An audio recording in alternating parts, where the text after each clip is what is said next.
Hey everybody, welcome back to my channel. I'm Casey and today's case is from 1983 and it is a perfect example of how some missing cases are unfairly not considered newsworthy to the media. It shows how your race, your social status, your gender, where you live, it all matters to whether or not your story will be put in the paper, whether it will be nationally televised, and it's sad. It's unfair and it is infuriating. I could do a whole nother video on that subject, and someday maybe I will, but for now, let's go ahead with today's case. Kathy Teague always wanted a little girl, and after giving birth to 3 boys, she finally got her wish. Her baby girl, Vinyette Trudy Teague, was born on December the 8th of 1981, and Vinyette was absolutely adored by her family. She was very, very pretty and a sweet baby with a big, beautiful smile. She loved people, but she didn't really take to everyone. She only allowed certain people to hold her. She loved the color pink. She had a little rag doll she carried around everywhere she went, and she enjoyed playing with her older brothers. Kathy, her husband Albert, their 3 boys, Johnny, Keonante, and Antonio, and little Vinyette, lived in a 7th floor apartment in one of the Robert Taylor homes on the south side of Chicago on the 5000 block of South Federal Street.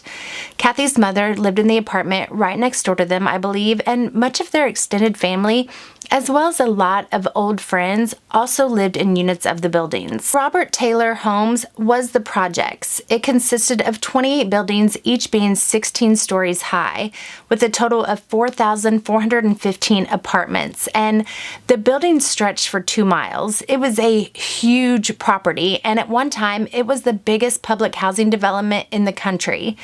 Since it was so big, and it was very overcrowded, it was not well maintained. There were also problems there with drugs, dealing, and gang violence. But if you do a little research and see what people who grew up there thought about it or had to say about it, the majority of them, including Kathy Teague, say it was great. All the kids played together, families were close by. The only thing I found that people really had a problem with was the maintenance. Things would get broken and stay broken. And if there was a problem and you needed police, well, cops didn't really like to come. It seemed like they kind of tried to avoid going there altogether. There was an area of the Robert Taylor buildings on each floor called the gallery, which was like an outdoor hallway / porch / balcony area. It had a gate up on it, which wasn't there originally, but it was added when people were, I guess, throwing other people off the balcony. Anyway, this area was how you got to the 2 sets of stairs or the elevator. It was also where the kids played, the residents gathered for card games, and everyone kind of just hung out and socialized. On Saturday, June 25th of 1983, it was no different. Around 50 people were out on the gallery. It was a really, really hot day, and I don't think the apartments had air conditioning, so everyone was just hanging outside because it was cooler.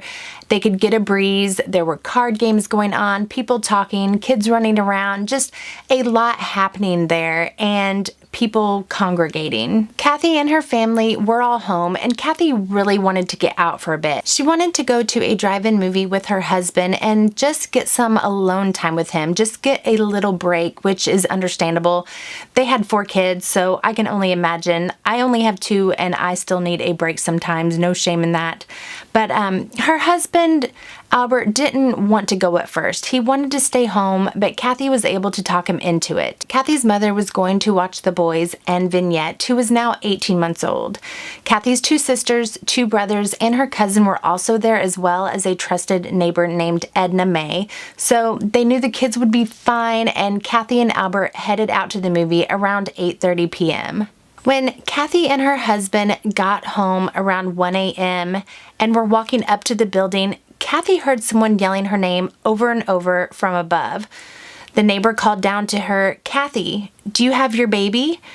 Kathy yelled back up to her, "My baby is in bed sleeping." The woman responded to her, "No, your baby is missing." The parents raced up to the apartment building, hoping with all hope that it wasn't true. But when they got up there and began talking to family members, they discovered that their precious baby girl, Vinyette, was in fact gone. Now, as for what happened while the parents were away, there aren't a ton of details, and the people that were present claim to not have seen a thing. But after Kathy and Alfred left for their date, little Vinyette had been outside on the gallery with her grandmother, her aunts, and those 50 other people. The 18-month-old, who had her hair in short braids, was wearing a multicolored striped tank top, brown and yellow flowered pants, and no shoes or socks. She was sitting on the lap of Edna the neighbor, and like I said, Vinyette didn't let a lot of people touch her, but Edna was a neighbor Vinyette was familiar with and trusted. At some point, Vinyette's grandmother got a phone call, so she went inside her apartment to answer it, leaving Vinyette with the neighbor. I'm unsure how long the grandma was on the call, but before she returned, the neighbor decided to set Vinyette down and go into her nearby apartment to do her dishes. She could have handed Vinyette to one of her aunts or taken her to her grandma's apartment or even taken Vinyette into her apartment with her, but for some reason, she just put her down there in the gallery and left her. I'm assuming she thought that someone would be keeping an eye on her, since so many people were out there, and maybe everyone else thought the same thing, that someone else was keeping an eye on the baby. Once someone finally realized she was gone, family members and the neighbors started searching the building. They were knocking on doors, questioning people that had been out on the gallery, but they didn't find Vinyette, nor did anyone claim to have seen where she had gone. They thought, okay, maybe another family member had come to get Vinyette and just failed to mention it, but none of them had. It's unknown exactly who called police or at what time, but police had arrived around 10:30 p.m.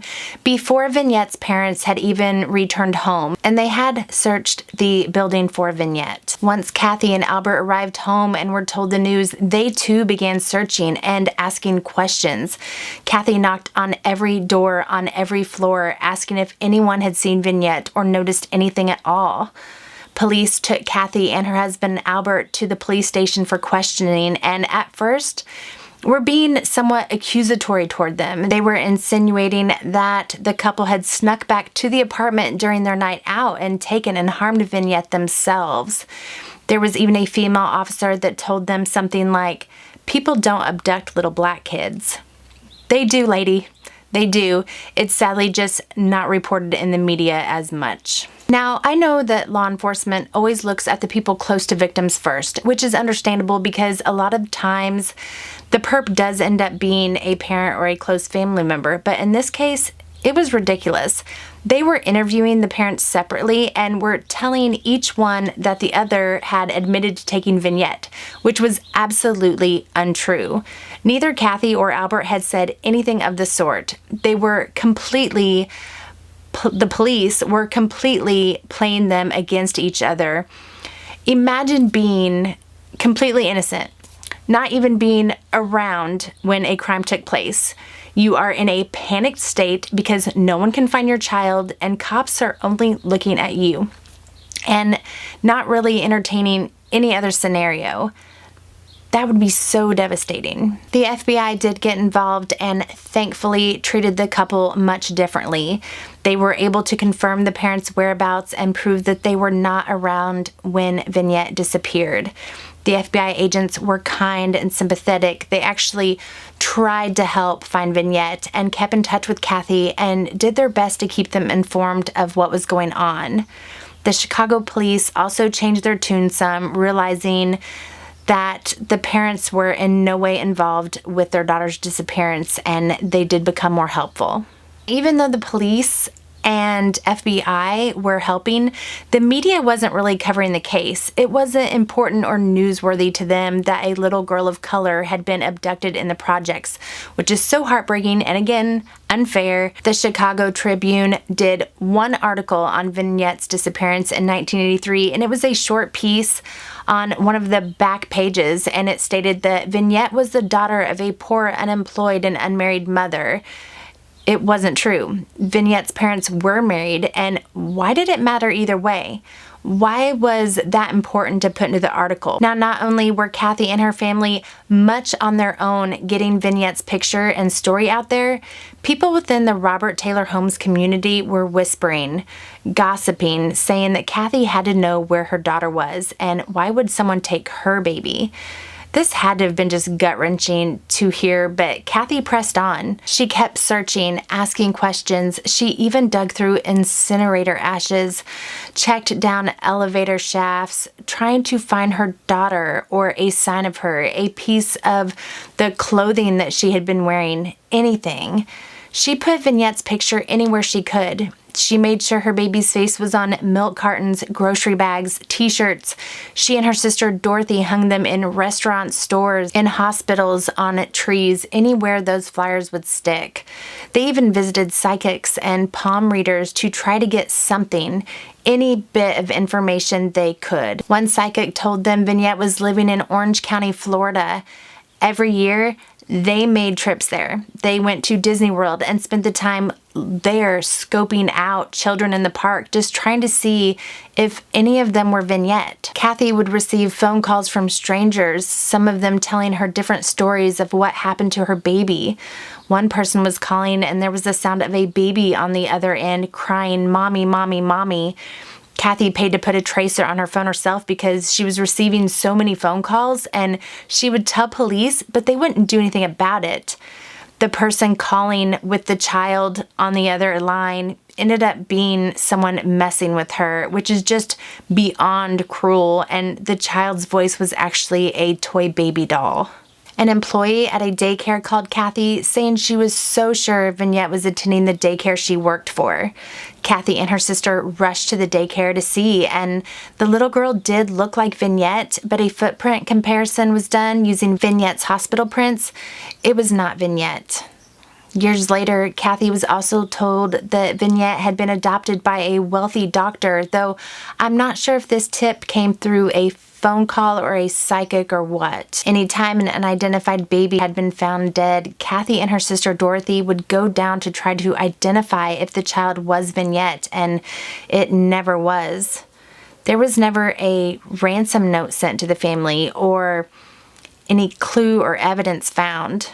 Vinyette Teague has now been missing for almost 38 years, and she has not been seen since she disappeared, nor has any solid information come in that would help lead to where she went or what happened to her. Her case is classified as a non-family abduction, and if Vignette is still alive, she would now be 39 years old. For some reason, maybe because they were still investigating, detectives kept all of Vignette's clothing and baby items and never gave them back. All Kathy has left is a shoe. One shoe and a picture of her little girl. Why and how did no one see anything that night? Kathy believes Vignette would have been screaming like crazy if someone she didn't know and trust was carrying her off. But the place was crowded, and I'm sure it was loud, lots of people talking. There were only 3 ways off that 7th floor hallway, 2 sets of stairs and an elevator. So many people were outside. Someone had to have seen something, right? Did someone witness her abduction and were afraid to talk?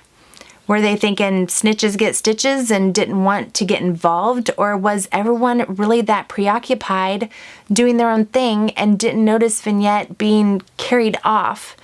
Maybe they did see and just assumed she belonged to the person who was carrying her, even if she was crying. Vignette could say the words water and mommy, but at 1.5, she wouldn't have been able to communicate to someone that she had been abducted. And being so young, she would quickly forget what had happened as she got older. Everyone that was there that evening has stayed silent, claiming that they know nothing, saw nothing. Sadly, most of the adults that were there that evening have passed on or moved away. Kathy does not believe Vignette would still be in the Chicago area, but does have hope that she is still alive and was taken by someone who wanted her for their own.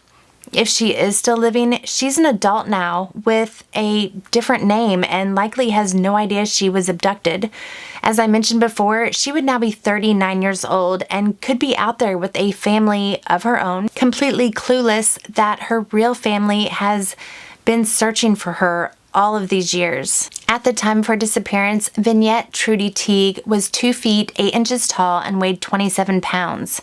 She has black hair and brown eyes, pierced ears, and her nickname was Yinny. She was last seen wearing a multicolored striped tank top, brown and yellow flowered pants, no shoes or socks, and her hair was done in short braids. If you have any information on what happened to Vinyette that night in June of 1983, or if you believe you yourself could be Vinyette, please contact the Chicago Police Department at 312-745-8385.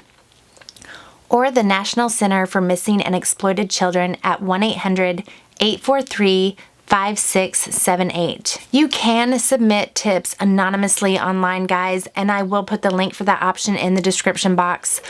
I really hope this video can reach someone out there that isn't afraid to speak up. Vinyette's parents and siblings have waited an incredibly long time to find out what happened, and I hope they can be reunited, or if Vinyette is gone, if she has passed away, that they can find out what really happened and get some type of closure. Please share Vinyette's story and her flyer. Share this video if you think it will help. Also, please consider subscribing. According to my analytics, 60% of the people who do watch my videos are not subscribed. It's free to do. You're not going to get any spam emails or anything like that from me. My videos are just going to be on your YouTube subscription feed, so you'll see when I upload new content. And if you eventually get tired of seeing my videos pop up, or you decide my voice is annoying, I've been told that before, you can always unsubscribe later, but I do hope you choose to stay and support me. I post videos on lesser known missing person cases every week, and they're all important. They all need more exposure because they aren't getting it from the news media, and some have been mostly forgotten, which is terrible. So I really appreciate you all being here. That's all for today. Please keep Vinyette's family in your prayers. If you know something, say something. I will see you all next week. Bye.